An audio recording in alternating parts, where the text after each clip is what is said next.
Magandang hapon sa lahat. Ayan, update ko lang kayo no sa bagong binili ko recently. Hindi totoo yan. Ito ay ayan, kung nakikita nyo, ayan, bagong bili ko yan.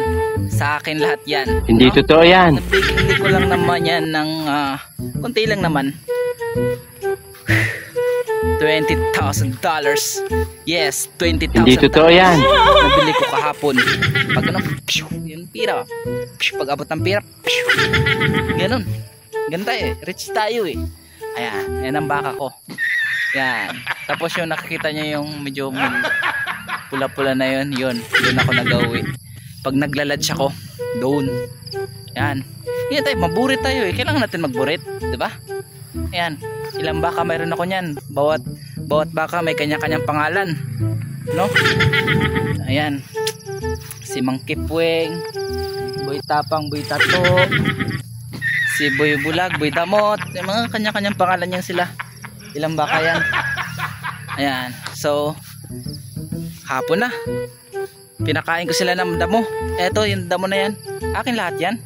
Oo, nabili ko lahat yan.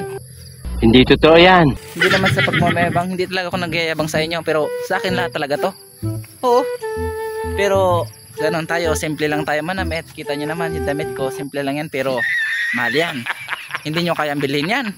Ako lang may kayang bilhin yan. Siyempre, kailangan natin magburit, di ba? Di baling walang makain, ang mahalaga may maibuburit tayo. Yun ang pinakadabis sa lahat. Yan ang pinakadabis sa lahat. Ito si, ayan, si Boy Ungas. Ayan si Boy Ungas. Kung nakikita nyo yung lupa na yan, ang lapad na yan, sa akin lahat yan. Ayan, akin lahat yan.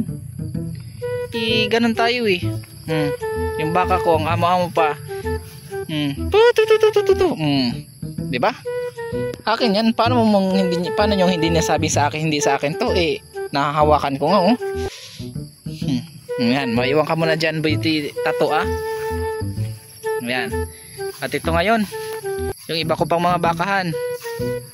Ayan, mura lang naman yan, kasi gusto ko rin makatulong sa kanila. Hindi totoo yan.